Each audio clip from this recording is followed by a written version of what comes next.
Monster of Florence, FBI Profile. Just murders.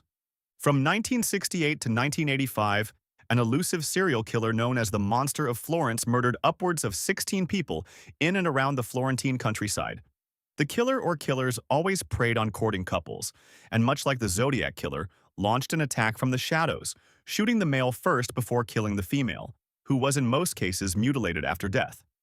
There are numerous theories and suspects in the Monster of Florence crimes, which ended in September 1985 with the murder of a young couple from France. There has been speculation that the murders were part of a satanic cult, owing to the fact that body parts were removed from the female victims, supposedly for use in occult rituals. By the mid to late 1980s, the main suspects, a group of men referred to as the Sardinian Trail, were investigated for the murders. The Vinci brothers, Francesco and Salvatore, were at different times suspected of being the killer. However, by 1989, Chief Magistrate Mario Rotella was forced to officially clear the Sardinian suspects. With no further leads at that time in what had become an intriguing and mysterious case of serial murder, the Italian police requested help from the FBI in identifying a suspect. The FBI Behavioral Science Unit had numerous successes with using psychological profiles in capturing murderers and serial killers. On June 30, 1989, a team from the FBI Behavioral Science Unit at Quantico, Virginia, prepared a profile of the Monster of Florence at the request of the Italian police to help with the investigation. The profile was prepared by Special Agents S.A. John T. Dunn, Jr., John Galindo, Mary Ellen O'Toole, Fernando M. Rivera, Richard Robley, and Charles Wagner, in consultation with Special Agent SSA, Ronald Walker, and other members of the NCAVC. The Monster of Florence, FBI Profile. The Monster of Florence, Victimology. The limited victim background data available for the construction of this analysis did not indicate that any of the victims of this series of homicides could be considered to have been, and particularly high risk for potential violent criminalization. Although all victims were apparently engaged in activities that might be considered risky, that is sexual activity at known lovers' lanes or campgrounds during hours of darkness, the demographics of the surrounding area, as well as the absence of information suggesting that these areas are considered high-crime areas, would suggest that these victims could be considered low-risk. As low-risk victims, it is not likely that they were particularly targeted for assault by the offender, but were simply victims of opportunity who were randomly available to him at the time and place he chose to engage in his assaults. It is not probable that the offender knew or was personally acquainted with any of the victims. Rather, they were strangers to him and became victims simply because they were available to him when he chose the site for his attacks. Nadine Morio and Jean-Michel Kravitchvili, Monster of Florence. M.E. The autopsy reports for these 8 incidents indicate that the assailant, in all but 3 cases, resorted to multiple attacks on his victims using a firearm and at least one bladed weapon. The female victims of incidents number 1 and number 6 escaped post-mortem mutilation for varying reasons. The presence of a child in the victim's vehicle in incident number 1 may have inhibited the assailant, and the fact that the victims of one incident were able to flee the immediate assault site precluded the offender from following through with his typical mutilation. Incident number 6 involves a homosexual couple and will be addressed in later portions of this report. It is significant to report that the assailant used multiple weapons in virtually all his attacks, and that his use of a knife, scalpel, or other bladed instrument involved stabbing, slashing, as well as the cutting away of many of his female victims' breasts and vaginal/pubic areas. The significance of the nature, pattern, and distribution of these injuries will be fully addressed in subsequent portions of this analysis. As a result of the unavailability of other forensic reports, toxicology/serology, no further comment can be made regarding these areas. It is noted that none of the victims bear evidence of sexual penetration by the assailant. Monster of Florence. Crime assessment. No attempt will be made to reconstruct a precise chronology or sequential scenario of this series of crimes. However, an analysis of these crimes from the perspective of significant offender behavior will be provided. These 8 assaults were, in the opinion of the analysts examining the submitted materials, perpetrated by the same offender, who acted alone. The attacks themselves are classified as lust murders. FBI research into crimes of violence indicates that lust murders typically involve the mutilation and slash or displacement of the victim's breasts, genitals, or rectum. Lust murders are distinguished from sadistic homicide in that lust murders involve the immediate incapacitation of the victim, followed by post-mortem mutilation, and the absence of typical sexual penetration, instead of penis. Penetration, the lust murderer typically inserts foreign objects into victim's vagina or rectum, as well evidenced in incident number 2, where a grapevine was inserted into the victim's vagina. Monster of Florence, site selection. It is likely that the offender is familiar with areas in which these crimes were committed. The offender is sufficiently familiar with these areas to know that they are routinely frequented by dating couples who may engage in various stages of sexual activity in the relative privacy these lovers' lanes afforded them. Additionally, these areas are remote and generally rural in nature, and likely to be known only to individuals with an intimate knowledge of the Florence area. It is believed that the offender became more specifically familiar with the individual assault sites as a result of surveillance and pre-offense site selection. The remoteness of the areas allowed the offender to feel comfortable in knowing that he would not be detected during the time it took to complete his attacks. FBI research has shown that offenders of this type tend to assault in areas where they feel comfortable and low risk, such as near the offender's own place of work or residence. A map of the locations of the Monster of Florence's crimes. Source: Saratoga Springs Public Library. Monster of Florence. Approach. Based upon review of the materials provided, the offender appeared to utilize the following techniques once he had made his site selection. The offender stalked his victims at the scene in order to obtain a position of advantage and to observe and hear the victims.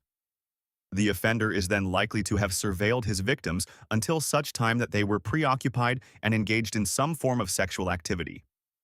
It was at that moment that the offender chose to strike, utilizing surprise, speed, and an immediately incapacitating weapon.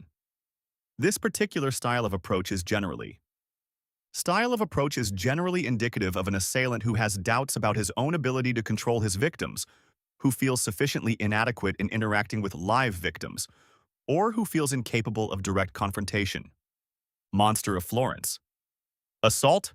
The offender, utilizing a blitz approach, discharged his weapon multiple times at close range, focusing first on the male victim, thereby negating his most immediate threat.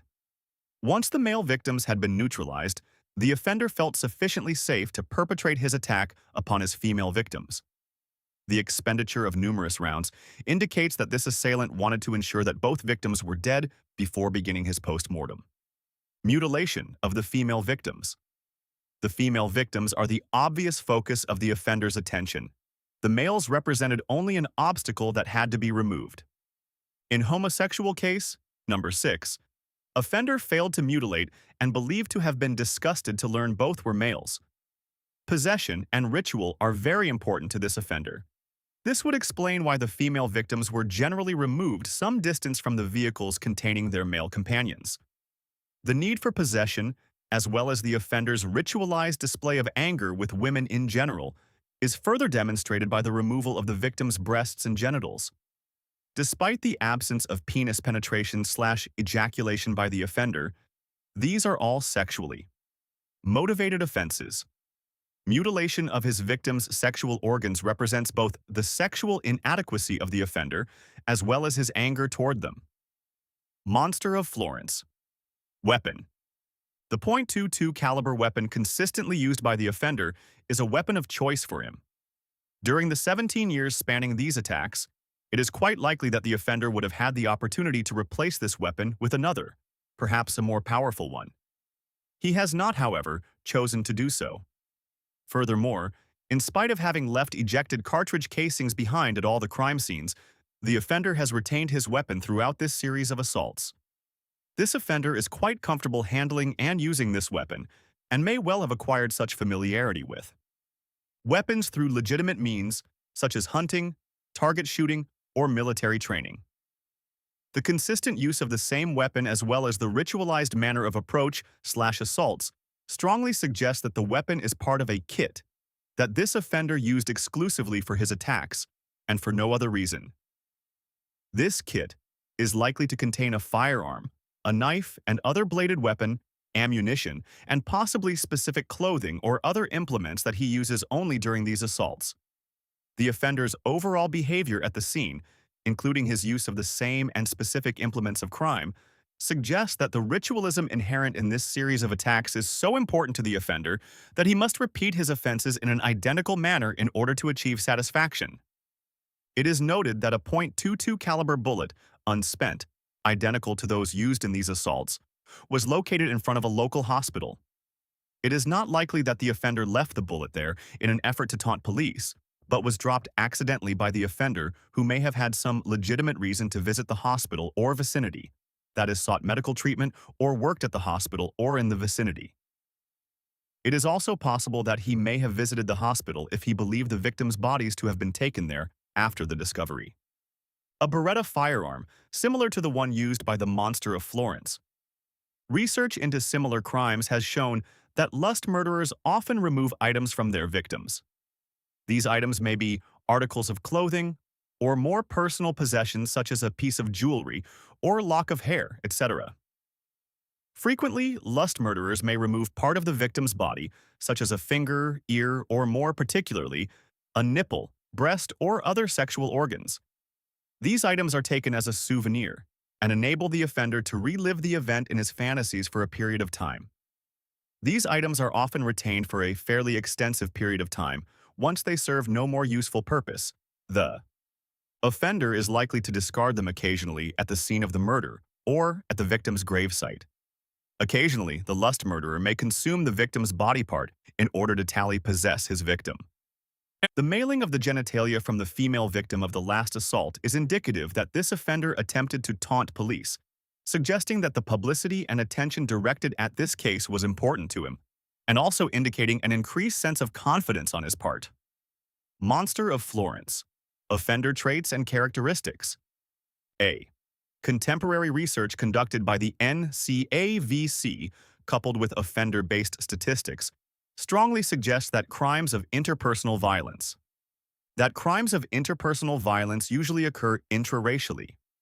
Therefore, based on available statistics and the absence of specific information to the contrary in these attacks, your offender is more likely to be a white male of Italian origin who is native to the area. B. The offender is most likely to have been in his mid to late 20s when he began this series of assaults in 1968. This would currently place him in the mid-40s age range. If your offender has a lengthy criminal history with periods of institutionalization or incarceration, he could be several years older than this age range. C. The assailant is very familiar with the specific crime scenes and with the Florence area in general. He is comfortable there and is likely to have close ties to the area evidenced by his lengthy absences but subsequent return to the area on 2 occasions. Likely to be a native to the area, and may still have family members residing there. D. The offender is best described as having average intelligence. Likely to have completed his secondary education or the equivalent within the Italian education system. E. He is most likely to be employed in a semi-skilled capacity requiring use of his hands. He is not likely to have much contact with the public in his job due to his feelings of inadequacy. He may exhibit erratic work habits. The eyewitness sketch of the monster. F. The offender is most likely to have lived alone during the years spanning these assaults in a lower middle-class neighborhood. If not living by himself, he will have resided with some family member on whom he is at least in part financially dependent, such as his mother, aunt, grandmother, or older sister. He is not likely to be married, since he is not able to sustain successful relationships with peer-age women. G. The offender is sexually inadequate and immature person who has had little, if any, consensual sexual contact with a peer-age female. He is likely to suffer from a sexual dysfunction. Research suggests the offender use of alcohol or drugs prior to the assaults serves to lower inhibitions and to build up his courage to proceed with the assaults. The offender is likely to have a preference for pornography, particularly which depicts graphic male-dominant violence. The offender is likely to have served in the military. Offenders of this nature rarely stop their assaults for long periods of time without specific reason. It is noted that this assailant was not active in the Florence area between 1968 to 1974 and 1974 to 1981. Probable that offender resided elsewhere during those periods or was otherwise inhibited from acting. Legitimate absence could have resulted from a change of jobs, attending school, foreign travel/work, military service, or was incarcerated for totally unrelated offense during this period and institutionalized for treatment of a mental illness. H. The offender's residence is consistent with his economic status and is not likely to be far from the area where he committed these offenses. As stated previously, his most likely place of work or residence is apt to fall within the cluster center or in close proximity to his first attack. The assailant feels no remorse for his victims nor guilt. His primary emotion will have been the fear of possible discovery. Following each incident, he is more likely to have been nervous or edgy and may have appeared preoccupied to those around him. Following each assault, the offender would have gone to a place of comfort and safety, most probably his own residence, cleaned himself and his clothing as well as his implements, and would have returned his weapons to their hiding place for storage until the next assault. Items of a personal nature that he removed from his victims are likely to have been placed in a safe, secure place, accessible only to the assailant. The grotesque nature of these crimes have had the effect of shocking and horrifying the community. Therefore, the offender closely followed all media reports of the crimes and is very likely to have cut articles pertaining to the offenses out of newspaper and placed them in a scrapbook or album. He may also have kept diaries or journals. The offender may have returned, and still may return to the scene of previous offenses to relive, in his fantasies, his prior experiences.